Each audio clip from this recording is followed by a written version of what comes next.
Ladies and gentlemen, to the El Cajon City Council meeting. The meeting is called to order, and I'd like to ask our city clerk to please call the roll. Would you all please stand for the Pledge of Allegiance and then remain standing for a brief moment of silence afterwards. I pledge allegiance to the flag of the United States of America and to the republic for which it stands, one nation, under God, indivisible, with liberty and justice for all.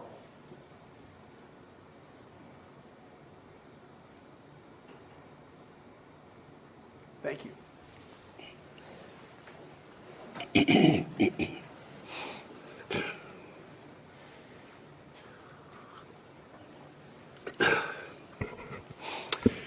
The city clerk posted orders of adjournment of the February 28th, 2023 meeting and the agenda of the March 14th, 2023 meeting in accordance with state law, city council, and housing authority policy. I would like to once again invite members of the public to attend the 2023 State of the City event. Join us as we reflect on the accomplishments of the past year and share what is coming in the year ahead. This will be held on March 28th, 2023 at 6 p.m. at the Courtyard Marriott, which is right over there, located at 141 Magnolia Avenue, which is just across the parking lot from City Hall. There are no presentations on today's agenda. Staff, do you have any agenda changes? No, sir. Council? Okay. That brings us to consent items. Consent items are routine matters enacted by one motion according to the recommendation listed below. With the concurrence of the City Council, a council member or person in attendance may request discussion of a consent item at this time. Council members, do you want to pull any of the consent items? Mr. Goebel. I'd like to pull item number 8. Item 8. And staff, any? No, sir. Let's go ahead and talk about 8 first. I'll leave it to you, Steve. Okay, thank you. It's a relatively small contract, $114,000, but it's for up to 3 years. And license plate readers, because they do involve public privacy and some concerns, I thought it would be better if we actually answered some questions before we push the button to buy, rather than buy the cameras and then ask questions. It seems like a better way to to run that. So I guess I have some questions about how things are used, and the city manager says he's prepared for those questions. How would you like to handle that? Mr. Goebel, I don't think my microphone's working. But there he goes. We do have a representative from the vendor, but we also have the police department here to answer any questions. So I'd invite Captain Bates to come down and maybe answer any specific questions that you have that are police related, and then we have the representative from Falcon here that can answer any specific questions related to the system itself. Sounds good. Okay, with the plan, what kind of information would be collected from the cameras? Good afternoon, first of all, Mayor and City Council. So I'd like to introduce Lieutenant Will Guerin. He's our investigations commander. He was the project lead on this from the police department side. And as the city manager stated, we also have a representative from Flock here who can answer any of the technical aspects of how the system actually works. Okay, so I guess my first question is what info in our configuration would be collected? Good afternoon. My name is Hector Soliman Valdez. I'm here with Flock Safety. The way that the Falcon cameras work, which is what you all would be purchasing, you would be capturing images of the back of a vehicle and the metadata associated with that vehicle, specifically what's the vehicle type, color, that type of information associated with the vehicle in specific. So I'm hearing the back of the vehicle, not the front of the vehicle. Correct. You can only see the back of vehicles. They're pointed away in the direction of traffic, so you're capturing the back of the vehicle. As they're going, not coming at you. Okay, that's good to know. Who can access the footage? The footage is only accessed by your department. They can share that data with other law enforcement agencies within the system. All of that is tracked and audited, but no, your department owns the data. It is not shared with anyone. Unless we say so. Unless your department shares it within the system. Okay, and that would be a policy of the council on what data gets shared, I suppose. What kind of protections are there against somebody hacking into the system and getting this data? Yeah, our system is, or the data is stored into AWS Cloud. It's end-to-end encrypted, so it's the highest level of security. All of the uses are tracked, and most importantly, there's no personal identifiable information within the Flock system. So no names associated with vehicles, DMV records, et cetera. Okay, and I'm assuming this is encrypted somehow, that it can't Correct. just easily get into the system? Correct. It's 256 encryption in the AWS Cloud. Some of the prior credit card hacks, they went through a third-party vendor, for instance, with Target, to go through a third-party vendor to get into the system. Is this? This is different in the sense that in order to access the system, an officer has an individual ID, password, all of this, in collaboration with your IT department, obviously following the city's procedures, is the way that the system will work for access. As far as, again, the data, what's important to know is end-to-end encrypted, and there's no personal information. It's images of the back of a vehicle. Okay, sounds good. So that answers my question. Facial recognition is not something that would be part of this program.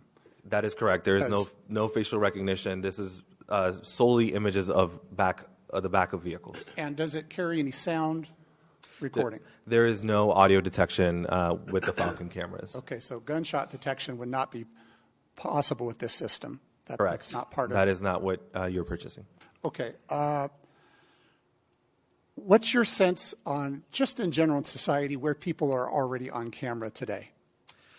I mean, I would say, specific to LPR, many times that you go into a shopping center, your license plate is scanned by, cameras there. It'll be on your ticket. So when you see your license plate there's a license plate reader there. So obviously there's a proliferation of cameras out there. What's important is that limited access, limited retention, and use for the proper use cases. Okay.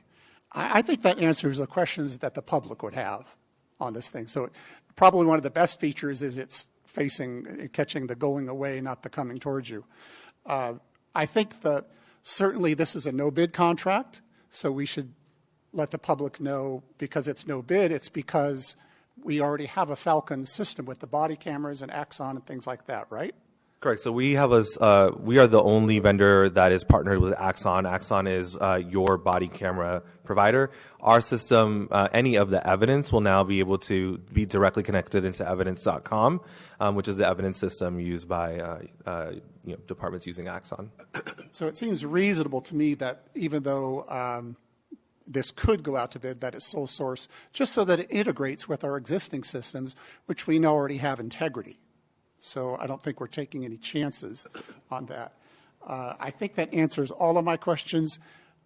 We are on camera a lot every day, and I just found out today that people who own a Tesla can record coming and going. So I suppose we're not aware of how many times we're on camera every day. The difference why this is sensitive is this is the government who has cameras and recording these. I just assume if I go to Chase Bank to an ATM, they're going to record my image at the ATM, and so what? I think there are people out there who would say, yeah, but this is the government. I think you've answered the questions in a confidence-building way that would say this is the right direction to go. So thank you for taking the time to come up and answer. Thank you. Mr. Mayor, I'm comfortable with all these things before we vote on it. I think we've fleshed out a lot of the concerns. Yeah, you brought up some points. I wanted to ask another question. Does anybody else have more questions? Yeah, go ahead. Michelle first, and then Gary. So this $114 that we're spending, is that for like one camera? 114,000 in the spirit of transparency, but it would include all of the cameras. And correct me if I'm on the number that you all. It's 40 cameras. It's $2,500 per year per camera, and there's an installation fee. That includes the permitting costs that we incur, installation, and more importantly, maintenance, right? So you're not purchasing a camera that'll go obsolete in a couple years. We own the equipment, so we have to maintain it for you. So it's all encompassing there, plus the software, of course. So 40 cameras, and those are going to be installed on the vehicles? Or on the body camera, or where's that? Fixed where? Fixed on city poles. Oh, okay. I missed that. And as a reminder, this is a one-year pilot program. So at the end of the year, we'll see how it goes. The agreement does have the ability to have two additional year extensions, but we'll come back at some point prior to that, let the council know the benefits, the cost, and look at the ROI on that. Yeah, just, Okay, thank you. Michelle, you're probably not familiar with it. We have, Sandag does the same thing with Argus.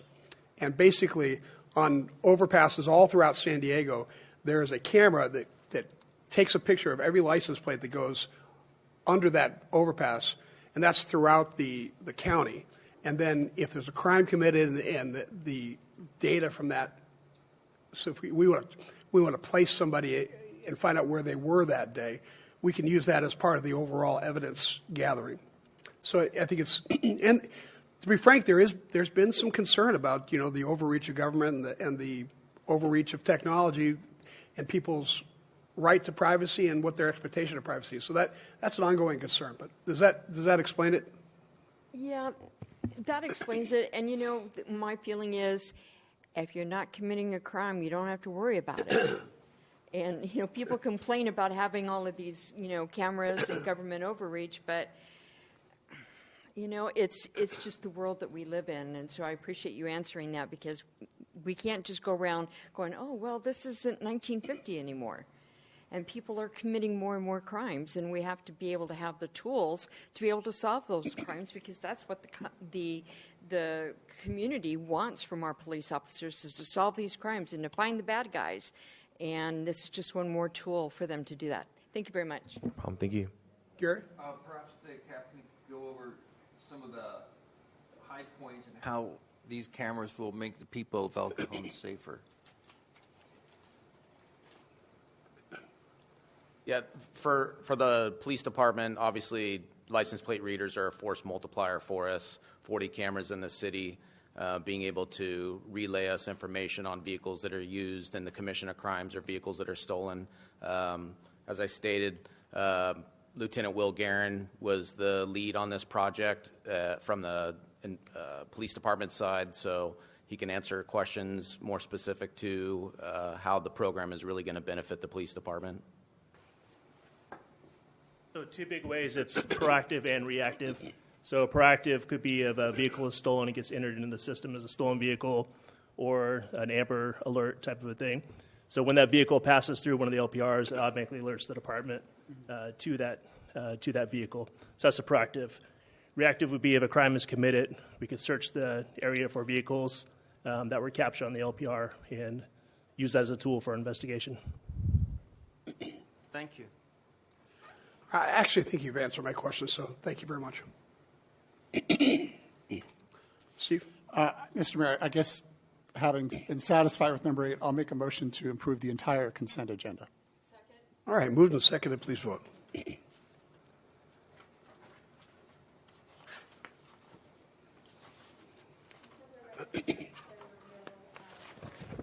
Thank you, Angela.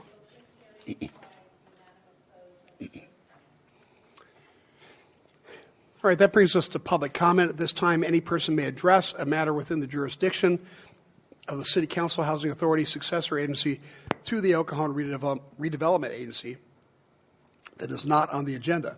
Comments relating to items on today's agenda are to be taken at the time the item is heard. State law prohibits discussion or action on items not on the agenda. However, City Council and Housing Authority members may briefly respond to statements or questions. And, of course, an item may be placed on a future agenda. Angela, do we have any speaker cards for public comment? We do, sir. We have one card from Kenneth Kestner. Well, Mr. Kestner, welcome. Hi. I was here about 6 weeks ago, and I asked you to set it up so I could speak 4 hours about my life, and I did. And your police chief never got back to me. And before I get too off track, I appreciate about the cameras. Everywhere I've been in my life, I'm 59 now, and everywhere I've been, the camera, whenever I needed them, the cameras aren't working today. I've been at Motel 6 for a long time now, and they haven't had cameras. I've needed them many times. Not for nothing major, but little things like people pound on my door and run, that sort of thing. Now, if the camera was there, I could see, well, we don't have cameras right now. Okay, well, so that's the problem with the cameras. I don't want to get too off track here. Now, I asked your police chief to pass on to DA Summer, and I got nothing back. I've written another brief letter to him, not on the whole 4 hours of my life, and my claim that I'm the most stalked person on earth. I know everybody. I get you. It's an easy cop out. But when the person being stalked tries to do something about it, they look further like a jerk. And it doesn't come out right or anything. But the reality is what has happened to me in my life would make Dale Akiki look like a picnic. And last time when I choked up and left after about 2 minutes of speaking to you, if you recall, it was because I had the best thing I can call is a quantum leap moment. Everything came at me at once. And I was, okay, it's going to be very unpleasant, but if I don't hear from Summer within a couple of days, I've got 2 phone numbers on there, I'm going to have to reluctantly charge your police chief with complacency. I'm not one of those people, but complacency is a big deal. It got Rommel executed for not telling Hitler that there was a murder plot against him. He knew about it, but he didn't do nothing. Complacency, not forwarding, foot dragging. Okay, I've had these things my whole life, and the number one frustration, coincidentally, has been the cameras. Every time I need a camera, oh, the camera's not working. Oh, we can only do that for the police. No, we don't let civilians. But the guy did this to my. I can't. No, we don't show the cameras, and they've always been up on that. So I get a courtesy call from Summer. I want to meet with her. What has happened? Did anybody here who's familiar with Dale Akiki ever think somebody would stand here and say what's happened to them would make Dale Akiki look like nothing? Thank you for coming, sir. Any more? No other speakers, sir. All right. There are no written communications on today's agenda. We are now at public hearings. We have one item to consider. Item 9 is the 7th Amendment to the fiscal year 19/20 and 3rd Amendment to the fiscal year 21/22 one-year action plans. I'll ask staff to introduce the item. Hi. Get set up right now.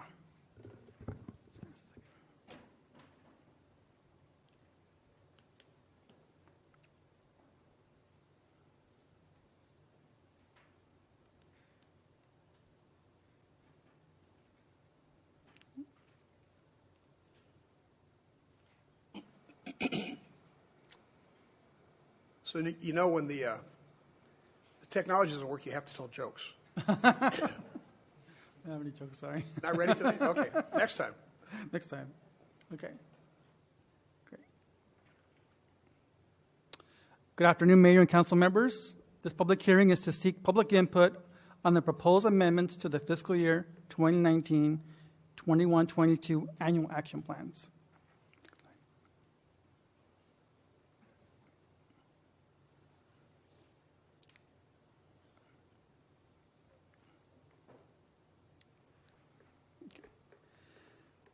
The amendment to the 2019-2020 action plan is to reallocate $178,000 in CDBG CV funds from the acquisition and rehabilitation of a facility for provision of a shelter for the homeless to current active projects. That includes Mama's Kitchen and Home Start. Next slide, please. So the overview of the programs for Mama's Kitchen is home-delivered meals, and that is for specific populations with medical conditions. And the second project is Home Start, and that's their emergency shelter and scattered site program. And that provides flex funds and resources to get people into permanent housing. The second amendment is the 21-22 Action Plan Amendment, and it's for our home ARP funds that we received from the American Rescue Plan, and we're holding the second public hearing at this time, and the allocation is $2.189 million. Just to recap from the previous public hearing that we held on February 28th, these are the qualifying populations that we can assist with these home ARP funds. And through the public process, community outreach, stakeholder engagement, The use of funds is being recommended for the production and preservation of affordable housing, and then planning administration funds. And this is the allocations per our home ARP spending plan, with 85% going towards a project and the rest going to administration. So the next steps is to submit the one-year action plan amendments to HUD for approval. After that, we will enter into agreements with Homestart and Mama's Kitchen and finalize our home ARP plan based on comments received tonight. We ask that council adopt the resolutions, and then once this process is done, we'll submit the final amendments to HUD, and then submit a request for proposals to interested parties for the home ARP funds. And staff is available to answer any comments or any questions from the audience or council. Sure. Thank you. Council, have any questions? No? One. Yeah, Michelle. Can you go back to go back a few slides to show what the money was going for? Yes. Yeah, that works. So development or preservation of affordable rental housing, what does that entail? That entails working with the developer to see if they can acquire an existing parcel and make that into permanent supportive housing that's going to serve the qualifying populations. Or it could also entail new construction of an affordable housing project. And do we have something in mind or something planned already? Not right now. Okay, so in that regards, we still need to find a developer, someone to either revamp an already existing building. I'm just trying to get this clear in my head. Revamp an existing building or do a new construction with this specific plan in mind. Yes. That's Got correct. it. Thank you. Any more questions? Thank you. Thanks for coming. I appreciate that. Do we have any speaker cards on this item? No speaker cards were reserved. All right. Well, then I'll make a motion to close the public hearing. Second. Please vote.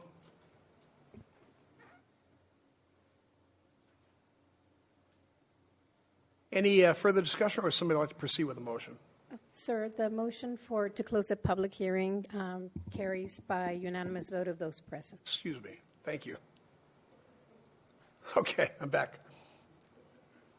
I'll go ahead and make a motion to adopt the next resolution as presented and the staff report as published. All right, moved and seconded. Please vote. Motion carries by unanimous vote of those present.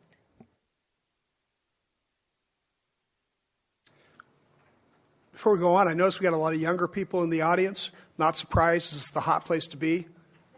This is where the cool kids come. But where are you guys from? Valhalla, and they're forcing you to come here, aren't they? Yeah. Okay. But after this, you'll probably come every week, right?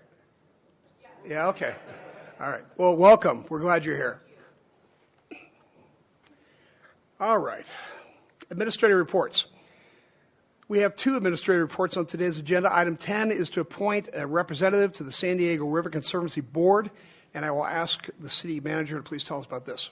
Thank you, Mr. Mayor and members of the City Council. We are part of the San Diego River watershed, and it's an important thing that we think about a lot, and especially during rainy days like today. And so we have had a relationship with the San Diego River Conservancy for quite a while, and they've actually contributed some amazing grant money for some big projects in the city, some of which are under construction as of today. We thought it'd be some value of having them come and present information about them. We talk about them a lot. They grant us money, but I don't know if we really have a face to the name. At least the city council doesn't. So I thought it'd be good for the council and the public to have a face to the name. And then also, I just wanted to point out that last year, our representative, Tony Atkins, presented SB 1027, which actually expanded the governing body of the Conservancy to include a city council representative on their board of directors. So with that, the mayor's made an appointment of Phil Ortiz, but after their presentation, the council can consider that ratification. So with that, Ben Clay, the chair of the board, is here, and Julia Richards, the executive officer, is here as well to introduce themselves and explain a little bit more about the Conservancy. Hey, Ben, nice to see you. Mayor, good seeing you. Welcome. And thank you for having us down, members of the council. Ben Clay, chair of the River Conservancy, appointed by the governor. I've been there since 2010, give or take. Haven't screwed it up, so I'm still here. But I would like to formally welcome the city of El Cajon to our board. It's good having you there because we're doing an awful lot with your team here in El Cajon, and you probably notice along the river from all the way from the ocean all the way to Julian. Then 1027 expanded, and a couple other bills expanded our purview to include Sweetwater, Otay, and Tijuana. But our focus right now is the San Diego River, its watershed, and all of those waters that empty into the river. We're also there to protect the river and talk about clean water and enhancing the species and working with the Native Americans. And so our charge is rather broad, and it's a good challenge, and so we welcome you to join with us. The City of Santee is a member, the City of San Diego is a member, the county, and then we have state employees. And so with that, I'd like to introduce Julia Richards, our executive director, who is the brains behind the operation, puts it all together and makes it work. And so, but thank you very, very much for having us here, and welcome. Thank you, sir. Julia, welcome. Thank you, Mayor Wells. Graham, by chance, do we have the presentation ready or not? So, I'm pretty flexible. Well, I'm glad you are because I have failed to forward it on to our staff, so I apologize. I will get it to the city council, but you'll have to wing it. I apologize, Ms. Richards. Not a problem at all, Mr. Mitchell. So my name is Julia Richards. I'm executive officer of the San Diego River Conservancy. We are an agency of 3 people, so you have a third of the staff with you today. Great. As Ben mentioned, we were created to preserve, restore, and enhance the San Diego River watershed. And that just doesn't include the main San Diego River, but the jurisdiction starts up in Julian and the headwaters and goes through Cuyamaca State Park and the Cleveland National Forests before it comes down to Lakeside and Santee and El Cajon, La Mesa, and down to the city of San Diego and to the ocean. We were established recently in 2002 by Senator Christine Kehoe. We became a permanent agency in 2015 by Senate President pro tempore Tony Atkins. We have 18 governing board members with El Cajon City joining us. 16 of those members are voting members. We follow the San Diego River Conservancy Act, which is a statute enumerated in the laws of the state of California. Our mission as an independent government agency is to restore and conserve the San Diego River watershed. This is accomplished by conserving land, protecting and providing for recreational opportunities, open space, wildlife species, and native habitat.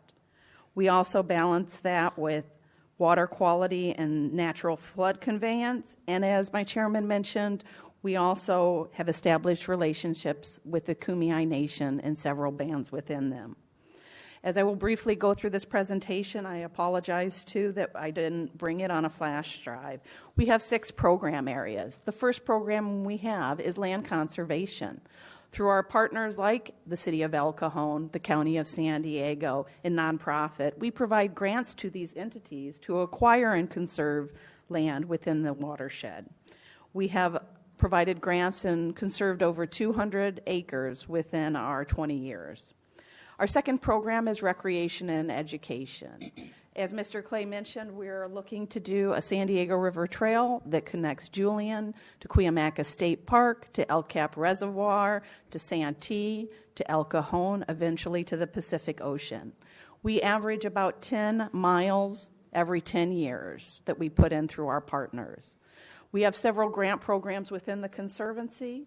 The Directed Grant Program combines all our program areas, which allow for funding for different things. As I mentioned, we have land conservation, we have recreation. We also do education through outreach events, mostly through our nonprofit partners. Program 3 is preserve and restore natural resources. We accomplish that by removing invasive plants and restoring tributaries to the San Diego River. We have watershed-wide permits, which is a series of 6 permits through local, state, and federal agencies that we can remove invasives anywhere in the watershed. As a partner to the Conservancy, you are available to use those permits at no cost, so the only cost for you is project implementation. We take care of the reporting requirements and tally all those for the agencies. Program 4 is protect and preserve cultural and historical resources. We provided a grant to the Juniper Serra Museum down at Balboa Park to redo the interior exhibits to focus on the uses of the San Diego River throughout history. So not just looking back 50 years or 100 years when the dairies were there, but even further back. We provide grants through our directed grant program, as I mentioned before. We receive funding from the state through bond funds and general fund allocations. Obviously, as you're all aware, reading the newspaper, this is a little tough year for the state, and it looks like the budget isn't what it was in the past couple years. But being prudent and efficient with our funds, we always make sure to save enough so we can have grant programs even during the down years. Program 5 for the San Diego River Conservancy is water quality and flood conveyance.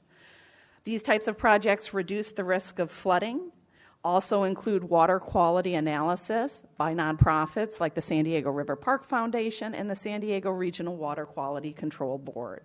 We try and provide additional fundings to meet their needs to implement these very important programs. Also under water quality is trash removal and cleanup events. These are also projects that can be applied for through our grant programs. Program 6 is outreach and capacity. We have done that over the past 5 years by expanding our board members from 15 to 18 members and including areas that were not brought to the table before. Our last program area is the San Diego Rivers Watershed Consortium program.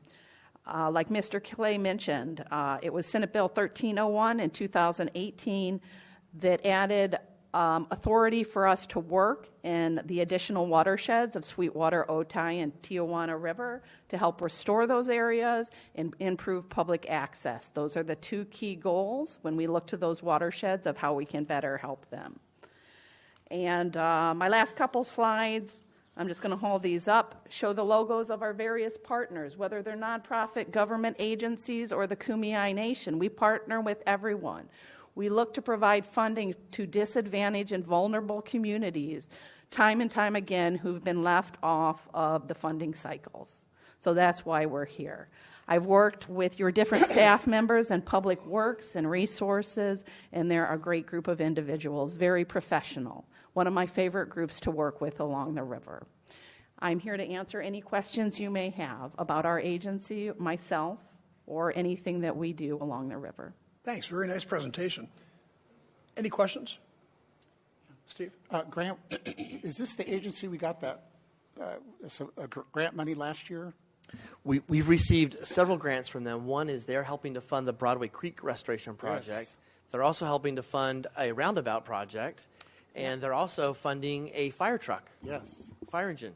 So yes, there was a grant. I think the award was about $3 million for a fire truck and a training. I got to visit the Heartland training facility last week with the Fire Safe Council to see what that's about. But us folks in East County, I live here too, we need all these resources to keep our people trained because we fight these fires all the time, whether it's at parks, in-house, on the edge of the wildland urban interface, and we all need to work together. So we look at ourselves as an agency, as an umbrella to bring people together. Well, we're certainly grateful for your grants because a fire truck is huge, and it's a truck. It's a ladder truck. Yes, I think the one we have is at least 15 years old, and we're just kind of limping along on bolts and parts that we make up as we need. So your value is so appreciated by the people of El Cajon. Thank you. Well, we're happy to be able to do so, sir. Comments or questions? Thank you very much for coming. Thank you, Mr. Wells. Appreciate it. Are there any public comments on this? No speaker card, sir. Okay. So, Graham, we need to bring it back and talk about the appointment? Yes, thank you, Mr. Clay, Ms. Richards. Appreciate that. Thanks for coming. So yeah, under the enabling legislation, we have an opportunity to have a representative on the board Mr. Mayor, you recommended that Councilmember Ortiz fill that responsibility, and that would just need the ratification of the City Council to make that official. Yeah, so I'd like to make a motion to put Phil Ortiz on that committee. I'll second that. All right, please vote.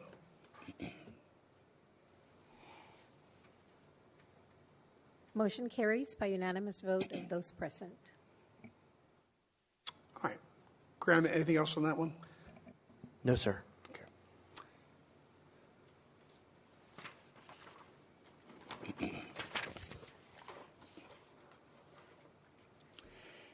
All right, the last administrative report on today's agenda, item 11, is to hold interviews for the Gillespie Field Development Council member.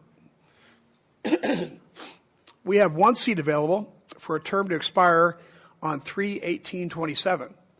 When I call your name, please come forward to the podium. You will be given 3 minutes to speak, which may be followed with questions from the council. And before we do that, I got a note here saying that we had a We have a comment? speaker. Yes, sir. We have a speaker, Barry Bardak. Let's go ahead and do that, yeah. Mr. Bardak?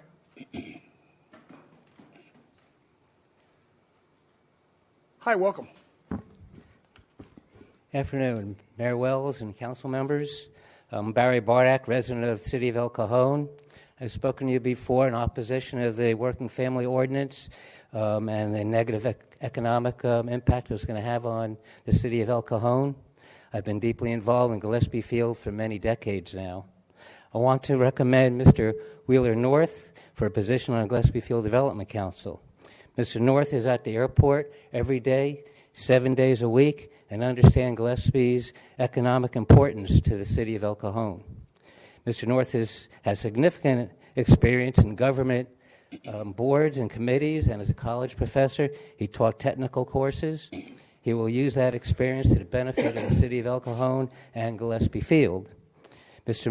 North is a certified FAA mechanic with FAA aircraft inspector authorization. He has shown profound interest in aviation and Gillespie Field for as long as I've known him. His experience and knowledge is varied and extends far beyond aviation. His overall knowledge never fails to impress me. Over the years, I've witnessed him solve problems with a unique ability to clearly see what others don't. I assure you, Mr. North will look after the interest of the city of El Cajon and Gillespie Field on the Gillespie Field Development Council. Thank you for your time, and please appoint him to the council. Thank you very much. Any questions for? No. Okay, let's go ahead and start with Mr. Dennis Breslin.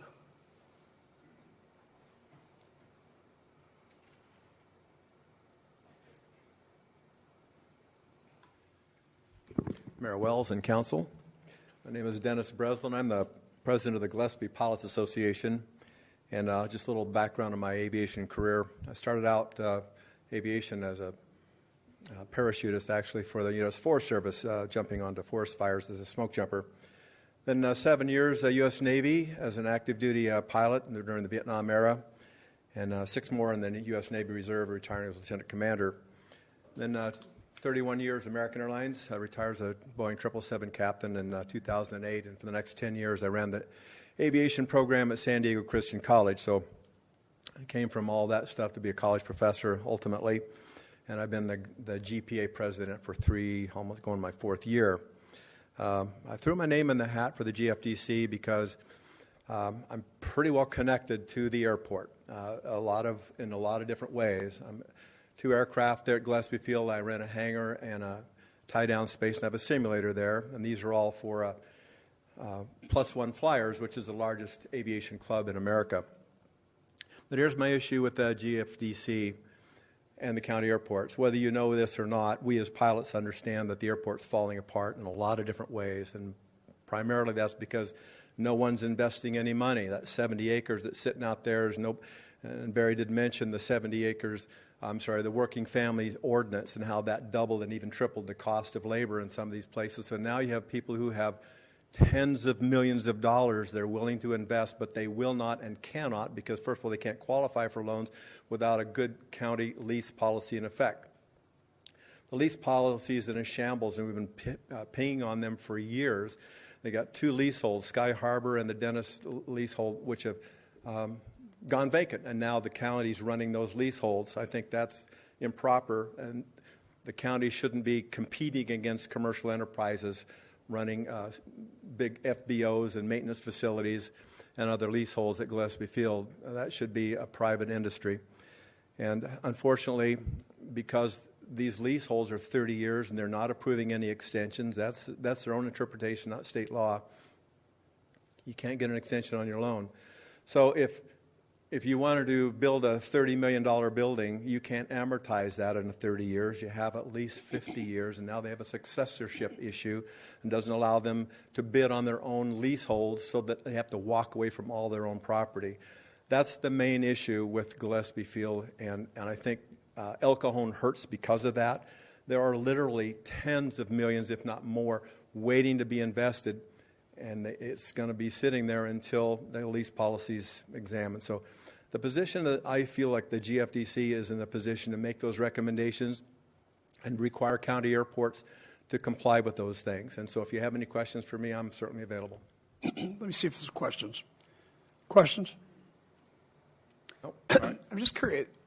Do you have any insight into how to rectify this problem? Well, yeah.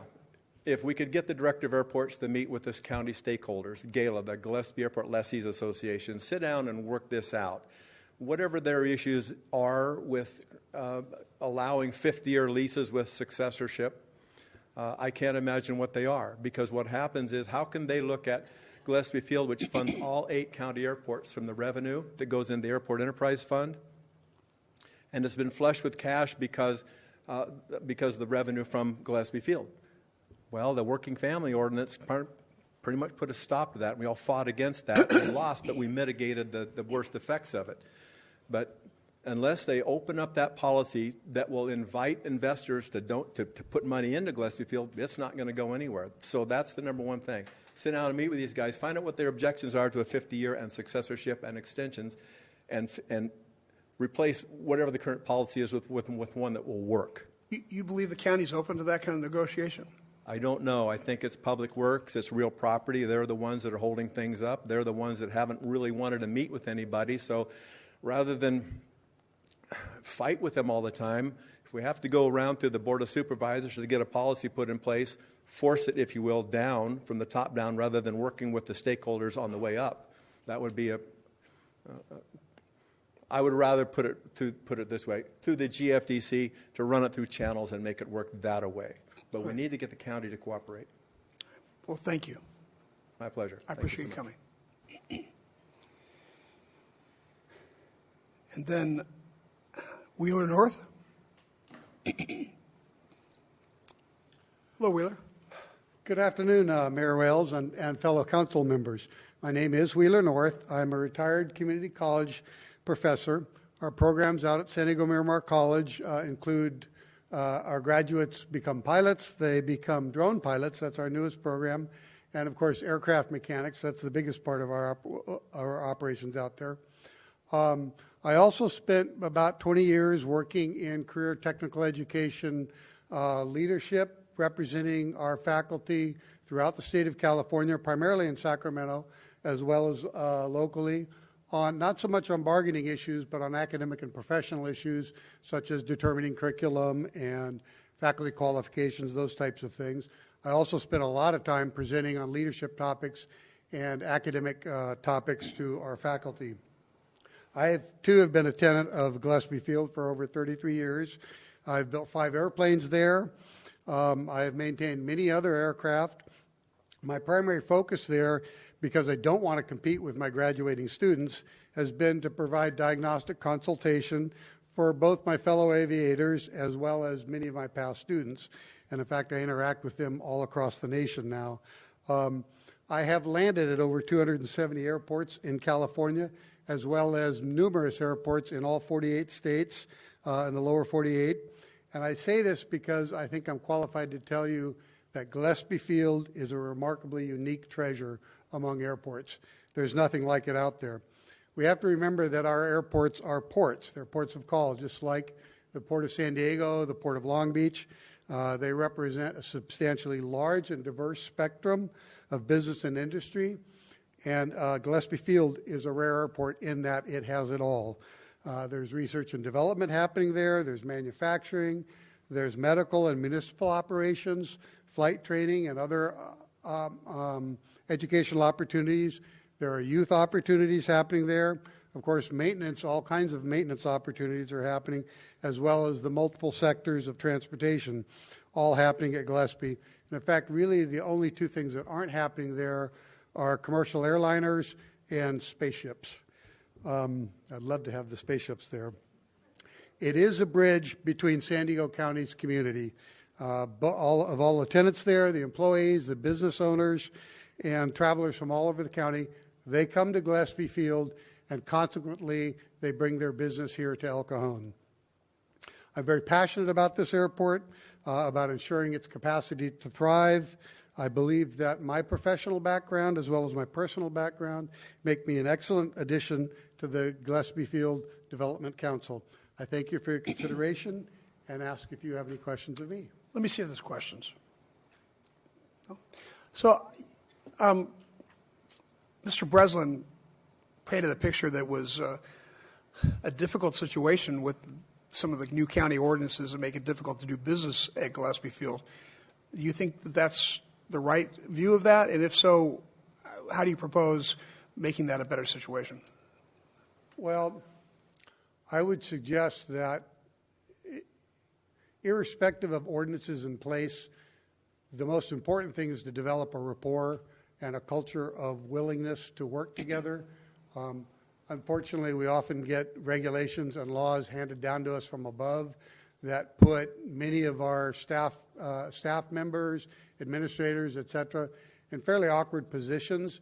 I've worked with our local college districts, and it's unfortunate, but the culture of no good deed goes unpunished tends to exist, so it's a lot easier for people to say, it's a lot safer for people to say no.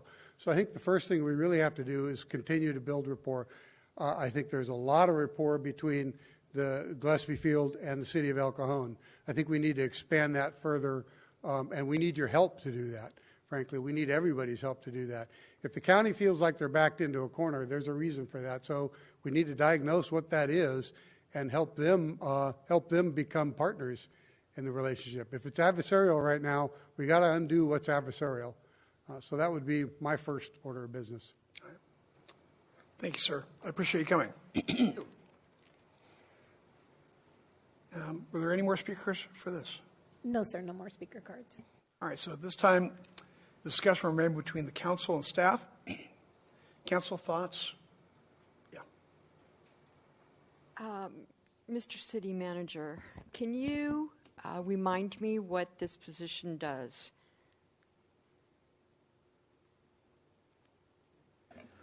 So the Gillespie Field Development Council is under the auspices of the county, actually the Department of Public Works for the County of San Diego, and there are different stakeholders that are members of the board.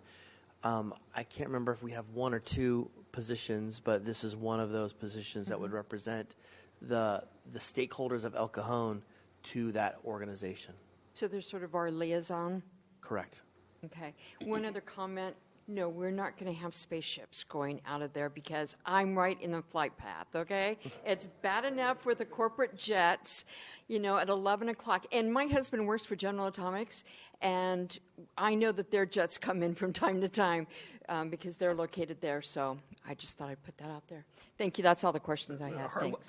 Hard line on spaceships. Yeah, okay. No. All right. Anybody else have thoughts? I'm just impressed. I think everybody is impressed. Yeah, I agree. By your qualifications. Seriously. Captain of a Boeing 777 here, and director of aviation and Navy instructor pilot. Who gets to meet these kind of people? I completely agree. And a professor of aviation and 270 airports and 33 years at the very same airport. Who gets to meet these kind of people? Either one's a good pick. I hope there's two positions, but there's just one. There's no way we can lose. Just one, right? Yeah, we actually get two appointments, but this is the only appointment that's open right now. So when's the next one coming up after this? It looks like, yeah, 4 more years. Okay. We just did one. I'm fine with either one. We're lucky to have both of them here. Gary? This is a really tough decision because they're both extremely well qualified. I don't know how to break the tie in my mind. Nobody wants to, okay. I'll do it if we need to. All right. So both of you gentlemen are well qualified. I think from my standpoint, I would like to go with Mr. North, only because you mentioned working with the county and trying to, as you said, they feel like they're backed into a corner, and we've kind of backed them into the corner on several different topics. If we can get in with the county, make them feel comfortable, and make them want to work with us, and if you think you can do that, then I would say I would go for you. Is that your my motion? Recommendation. You want to make a motion? I'd like to make a motion that we appoint Mr. Wheeler North to the position of Gillespie Field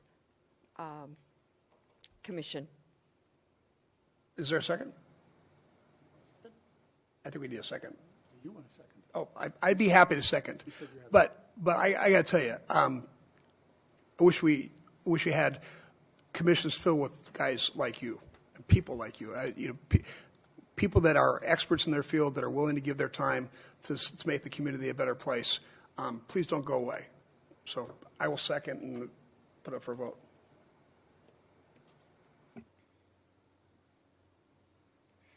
Motion carries by unanimous vote of those present. Thank you both, gentlemen. Do you need to sign them in or swear them in? Or? We're gonna do that right after at the City Hall lobby and do some paperwork there. Okay.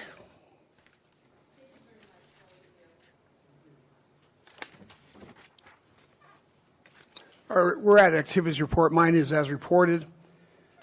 There are no commission reports on today's agenda, so we're now at activity reports for council members. Deputy Mayor Steve Goebel. As reported with the comment that last week's Meals on Wheels event was fantastic. I got to shadow a couple of volunteers. We did 10 households in 1 hour. That they have, it's like a UPS logistics excellence of operation. Yeah, they're fantastic. It's just really good, and they answered great questions. Why don't you leave a meal at the porch? Because the food could spoil and go bad, and then you've got some food poisoning issues. And you have to check in and talk to somebody every day. And why don't they get batched up meals so that we can talk to somebody every day, make sure they're okay? Yeah, They've thought of it all. When I did that, I quickly realized it had very little to do with the food, and it had everything to do with the contact. You know, our driver would come and say, "I brought the food." They say, "Okay, put it down over there, and let's sit and talk." And that was what it was all about. I mean, I'm sure they ate the food and they enjoyed it, but yeah, it is great. Great organization. You went to Sandag and covered that The Sandag Retreat. Retreat. How was that? Yes, that was quite an experience. I would probably be in the minority of those who oppose the road user charge. That is alive and well. The weighted vote is alive and well, but I think we at least made some inroads on the weighted vote to say, try to talk to somebody before it gets to the weighted vote stage to see if compromises can be made along the way. So it was productive. Thank you for carrying that burden. Michelle? It's as reported. I also like to make a comment. I also did Meals on Wheels this past week, and I went with a team from St. Madeleine Sophie's. So I had clients, 3 clients that I rode with from St. Mad's, and it was great. It was a lot of, hi there, and I thought it was awesome because they were so loving and so into wanting to help. And we only did, I think, 6 houses, so I guess we're just not as fast. The other one that I wanted to bring mention to, and I want to give a big shout out to our Public Works Department. I went to the Arbor Day celebration on Saturday, and we had no residents. It was unfortunate, but it was misting, so I do see it. It's kind of hard to go out when it's raining. But our Public Works Department came out, and SDG&E was there, the arborists were there, and it was just it's a great way to beautify our city and planting more trees. And so I want to tell whoever is from Public Works here, Yasmin, your team is awesome. And everybody is just so nice. And I'd like to get the contact for the SDG&E guy who did the, the example of how to plant the tree. I need to get his phone number because he didn't send me my picture, and I want to get that picture. Anyway, so that's it. It was a good week. It's been busy, but it's been good. Thank you. Steve. I got one more comment about the Sunday meeting. I got a chance, this is for the public, I got a chance to talk with the director of Caltrans, District 11, about the freeway issues that we've had out here on Interstate 8 and West Main, which has been a nightmare for at least two different things. So what happened was the rain came down and went through cracks in the concrete and cracks in the asphalt, saturated the dirt below, and that's what compressed the shoulder. The shoulder was never engineered for heavy trucks and cars to continuously drive on the shoulder. It's not engineered for that. So when water got into that, combined with all the vehicle weight, it became a depression, and they tried to fix it once. They dug down 2 feet, did it. That was the big nightmare a couple of weeks ago. That didn't take. So then they dug down 5 feet, put in a structure underneath that shoulder, repatched it. So that's what's been going on with Interstate 8. 2 attempts. They think they should have it done now. It wasn't related to runoff from the hill. It was the shoulders were never meant to bear the weight of continuous traffic along the shoulder, and now they have structure to do that.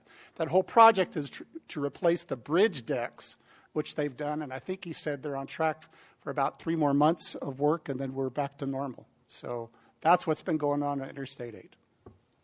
Thank you very much. That's a good report. Okay, there are no joint council member reports, no general information items, no first readings or second readings of ordinances. I'm forgetting something. Yeah. Oh, mine is as reported, Bill. Wow, he would never forgive me for that. Thank you, Counselor. We'd have a rift for 10 years. There are no joint council member reports, no general information items, no first readings or second readings of ordinances, and no closed session items on today's agenda. So this brings us to adjournment. The regular joint meeting of the El Cajon Council, El Cajon Housing Authority, successor agency to the El Cajon Redevelopment Agency, held this 14th day of March 2023, is adjourned till Tuesday, March 28th, 2023 at 3 o'clock p.m. Thank you all very much.